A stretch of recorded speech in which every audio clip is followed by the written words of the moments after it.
Good morning. Today is the first day of National Poetry Month for us here. So, we are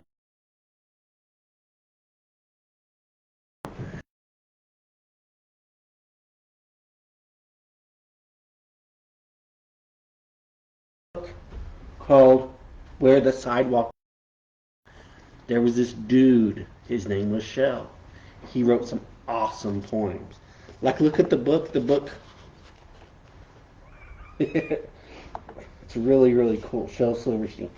His poems are usually really kind of crazy and funny, and so I thought, maybe we would start off by doing one of my favorite poems in here. This is one of my all-time favorite poems. And I think that this poem, you might be able to relate to it. Cool. It's called Sarah Cynthia Sylvia Stout Would Not Take the Garbage Out. And here's the picture. Look at that garbage. And there she is. She's making a run for it. She's not going to take the garbage out. No way. Cool.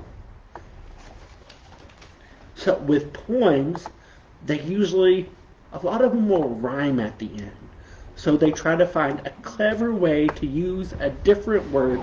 This still means the same thing. It might not always be the word that you would think of to use for that, but they try to find a clever way to make all of the ends of the lines rhyme. And so, whenever you read it out loud, you try to do it with a certain rhythm. You try to do it a certain way to make it sound almost like a song. Cool, I'll do my best. Sarah Cynthia Sylvia Stout would not take the garbage out. She scoured the pots and scraped the pans, candy the yams and spice the hams, and though her daddy would scream and shout, she simply would not take the garbage out. And so it piled up to the ceiling, coffee grounds and potato peelings, brown bananas, rotten peas, chunks of sour cottage cheese. Ew. It filled a can, it covered the floor, it cracked the window, it blocked the door. With bacon rinds and chicken bones, drippy ends of ice cream cones, prune pits, peach pits, orange peels, gloppy glumps of cold oatmeal. That's hard to say. Pizza crust and withered greens, soggy beans and tangerines, crusts of black burned butter toast, gristly bits of beefy roast. The garbage rolled down the hall. It raised the roof, it broke the wall.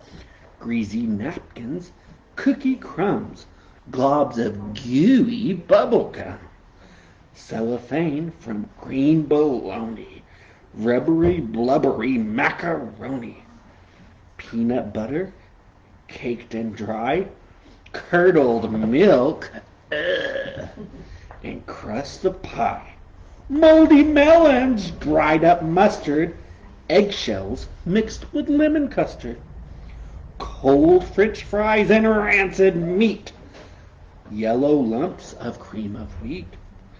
At last the garbage reached so high that it finally touched the sky. And all of the neighbors moved away, and none of her friends would come out to play. And finally, Sarah Cynthia Stout said, "Okay, I'll take the garbage out." But then, of course, it was too late. The garbage had reached across the state, from New York to the Golden Gate, and there in the garbage she did hate. Poor Sarah met an awful fate that I cannot right now relate, because the hour is much too late. But children, remember Sarah Stout, and always take the garbage out. What do you think? That was crazy! That was really, really funny. I love this poem so much because there's all sorts of just the descriptions in there are really funny. It's very creative how they do things that rhyme.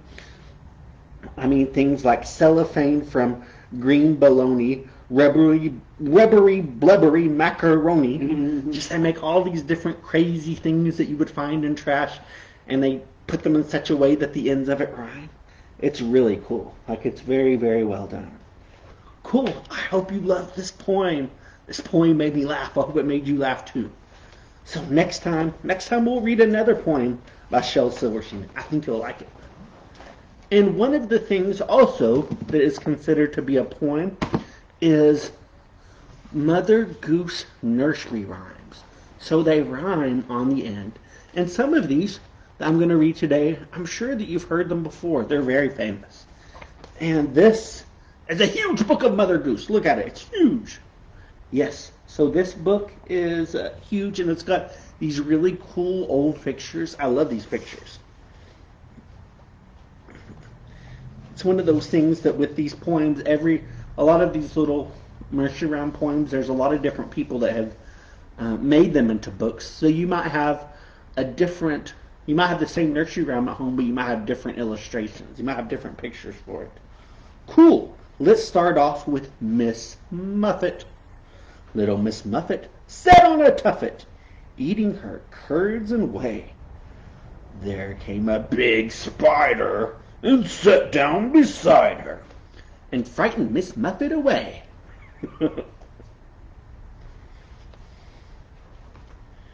Cool. And this one, it didn't have an illustration of that particular thing. This one kind of looks like it. I think maybe that might be a tuffet. That's a mysterious thing about this poem. I think a tuffet is a little bitty stool that you sit on. And sometimes these old nursery rhymes, they use like words of things that we don't have now, but they've been around for a long, long time. So that might have been something that they used to have that we don't have anymore. And with a lot of these nursery rhymes, they might have been something that your parents or even your grandparents probably said these exact same nursery rhymes. So that's what makes them cool. It's like they have this long tradition to them. Okay, we're going to do this dude before. I have a little friend named Richard that calls him the Egg Dude. I know that guy. He's the Egg Dude. Cool. And his name is Humpty Dumpty. Humpty Dumpty sat on a wall. Humpty Dumpty had a great fall. All the king's horses and all the king's men cannot put Humpty Dumpty together again. Yep, fell off the wall, cracked open.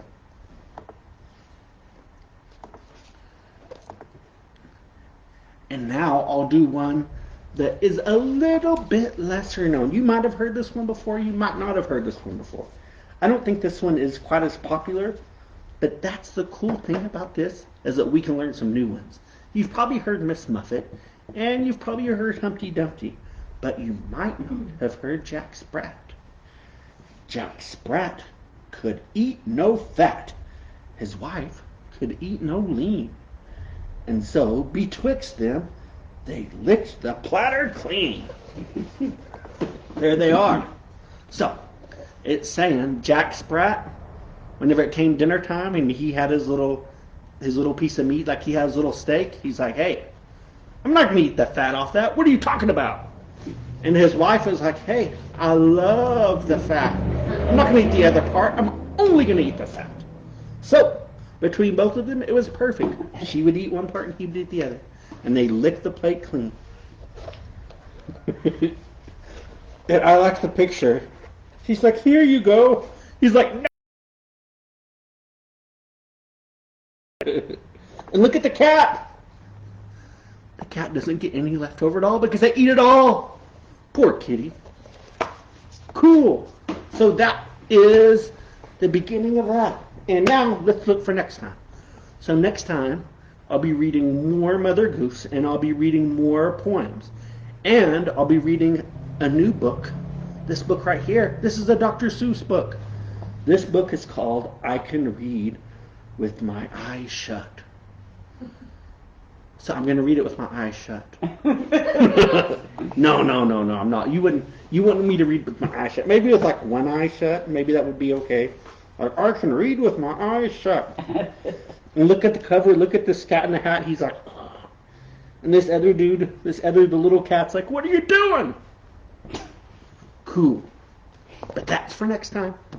Today, I'm going to be reading There's a Walk It in My Pocket. And I thought it would be cool to do a Walk It in My Pocket craft. So, what I did was I just looked around and I thought, hey, what is something that everybody has in their house? What is something that everybody has? Everybody has a mug. So I decided that I would make a slug in my mug. Yes, it's kind of like a slug, but since it's a Dr. Seuss thing, we got to name it something weird.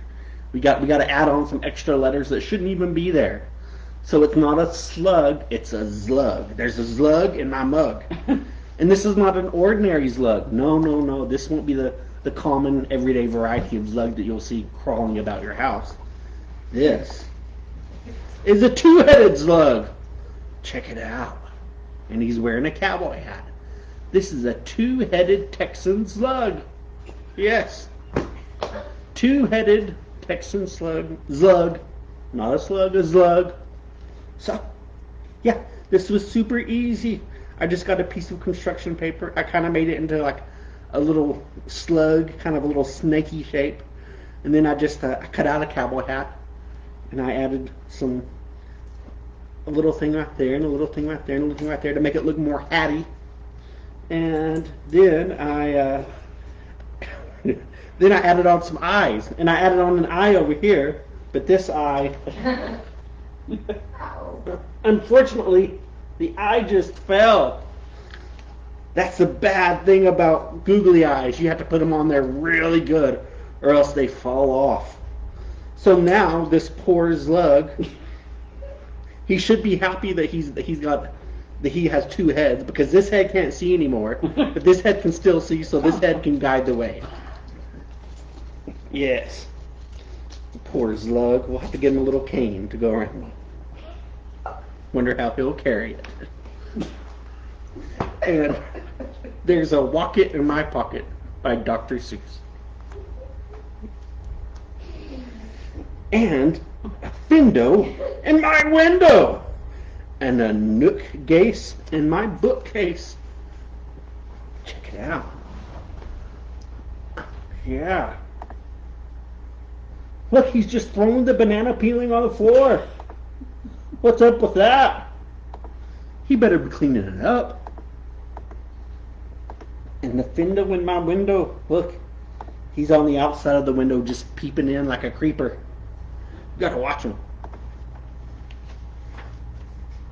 There's a Walk It in My Pocket by Dr. Seuss. There's the Walk It.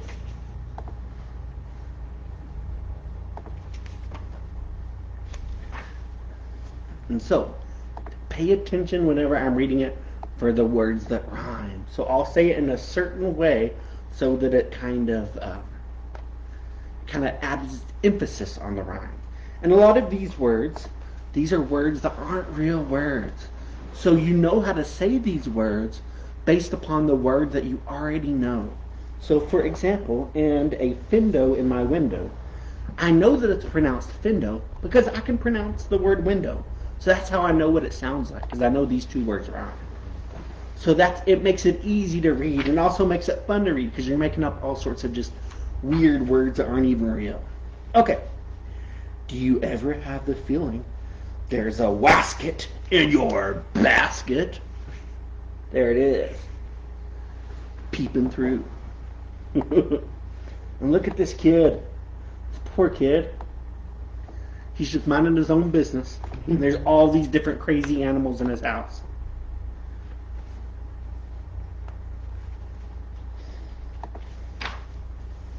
Or a neuro in your bureau. He looks like he wants to fight. Look at him. He's like, yeah, bring it on. But he's just laughing at him. Or a wasset in your closet. What's it in your closet? Yeah, look, he's got some really long ears that kind of, you can tie his ears. It's kind of cool. Sometimes I feel quite certain there's a jerkin in that curtain. Look, there's the jerkin's legs. Yeah, they kind of look almost like little duck feet or something. Little birdie legs. Sometimes I have the feeling there's a Zlock behind that clock. Yeah, there he is. He's hiding. And that Zelf up on the shelf, I have talked to him myself. Yeah. Here he is. He's like, yeah, I know him. We're buddies. That's the kind of house I live in. There's a mink in the sink. That mink is just having a good time, just, doing some backstroke in the sink. And there's a Zamp in the lamp.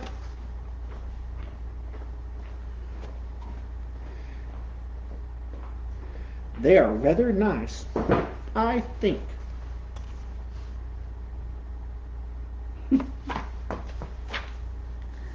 Some of them are very friendly, like the yacht in the pot. He's a good dude. But that yottle in the bottle, some are friendly, some are not. Yeah, look, he just spit on him. That's not very nice. He lives down in the bottle, he took the straw away and just... It's not very nice at all. Like the Zabel on the table. And the Gare under the chair.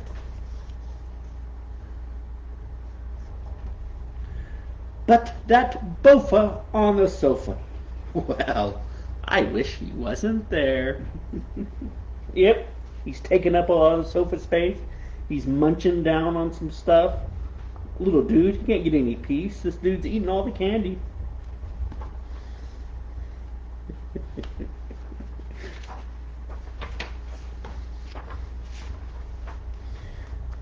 All of those nubbins in the cupboard. There's a ton of them. Look at them. They're good fun to have about. But that Newt Grush on my Newtgrush on my toothbrush, him I could deal without. The boy's like, ew, I put that in my mouth. Get off of it. And it doesn't care. It doesn't care at all. It's like,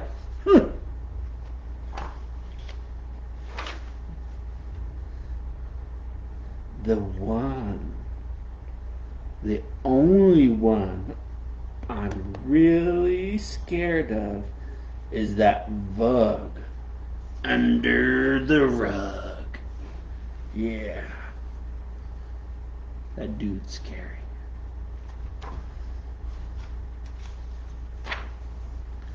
And that Quimney up the chimney, I don't like him, not at all. Nope.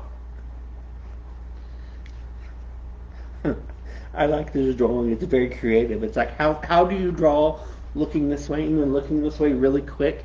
You draw it like that, where it looks like he has a bunch of eyes. It's very creative.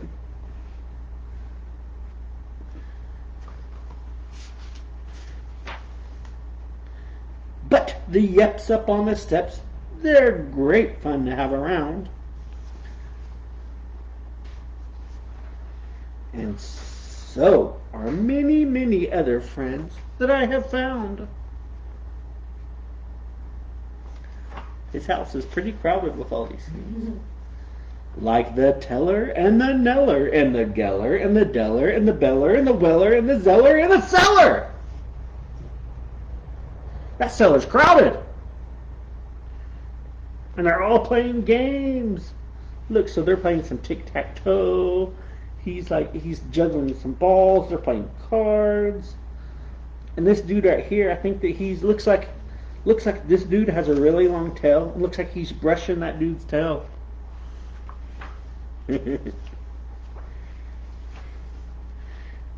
And the Geeling on the ceiling and the Zower in my shower. Look, now the boy's really happy about it. Look at him. He's really excited. He's like, check it out. Look at him. Check out this dude. I bet you don't got one of these at your house. And the Zillow on my pillow. I don't care if you believe it. That's the kind of house I live in. And I hope we never leave it. It's his little buddy. Cool! And it's a cool, crazy little funny book. And it's cool how you can make those words rhyme. All these things that aren't even real words, you know how to pronounce them because you know how to pronounce the other words that are in it. That's the magic of Dr. Seuss. They do all sorts of really crazy stuff like that. Cool. So please join me next time. Whenever I'll be reading more Mother Goose, I'll be reading more poems, and I'll also be reading some I can read with my eyes shut. Thank you very much for joining me, and thank you for joining my little slug in the mug. I'm going to go and see if I can fix his other eye now. So thank you very much. Just keep reading. Bye. Bye-bye.